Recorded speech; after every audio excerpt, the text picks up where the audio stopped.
இத பாருங்க, நீங்க தப்பா நினைச்சிட்டு இருக்கீங்க. சாரு எங்க பொண்ணு மாதிரி. அவ அந்த உரிமையில தான் இங்க இருக்கா. அங்க எல்லாம் ஒரே குடும்பத்தை சேர்ந்தவங்க. சாரு அம்மாவோட அவங்க கூட பிறந்த தங்கச்சியை தான் என் தம்பி கல்யாணம் பண்ணிருக்கான். நீங்க 1000 கதை சொல்லாங்க, ஆனா என்னால இப்படி ஒரு பொண்ணை கட்டிக்க முடியாது.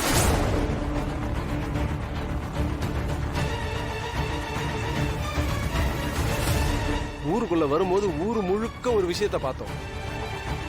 அதுக்கப்புறம் தான் என்னால தாங்கிக்க முடியல. இந்த மாதிரி இருக்கிற பொண்ணை யாருங்க கல்யாணம் பண்ணிப்பா?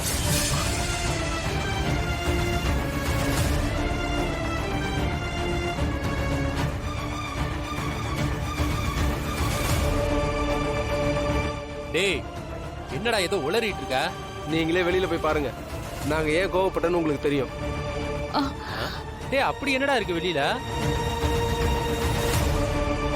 மாமா வாங்க மாமா, போய் பார்த்துட்டு வரலாம். வெளியில அப்படி என்ன இருக்கு? டேய் சீனு வாடா.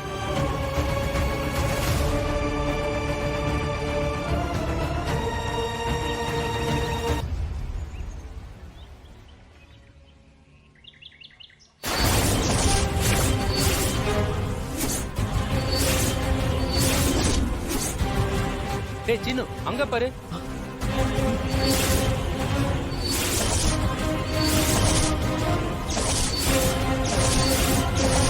அப்ப என்னப்பா அது? டேய், யாரா இந்த மாதிரி பண்ணது? என்னடா இது? யார் இப்படி எல்லாம் பண்ணது?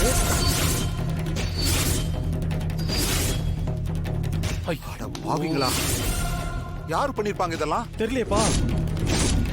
மாமா, என்ன மாமா இது? சீனு சாருவோட போட்டோவை ஃபுல்லா போஸ்டர் அடிச்சு ஒட்டியிருக்காங்க. மாமா, இது அந்த போட்டோ ஷூட் அப்ப எடுத்த போட்டோ மாமா. யாரு செஞ்சாங்கன்னு தெரியல. நம்மள அசிங்கப்படுத்துறதுக்குனே வேணும்னே எவனோ இப்படி பண்ணிருக்கான். வாங்க போலாம், வீட்டுக்கு போலாம். வாங்க வாங்க வாங்க.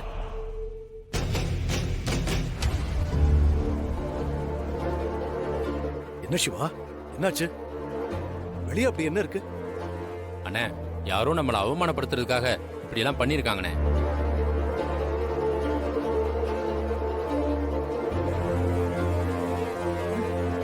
அப்படி என்னதான்ப்பா இருக்கு? அம்மா, நம்ம வீட்ல எல்லாரும் ஒரு நாள் போட்டோ எடுத்தோம்ல, அதுல சீனுவும் சாருவும் ஒன்னா இருந்த போட்டோவை ஊர் முழுக்க யாரோ போஸ்டர் அடிச்சு ஒட்டியிருக்காங்கம்மா.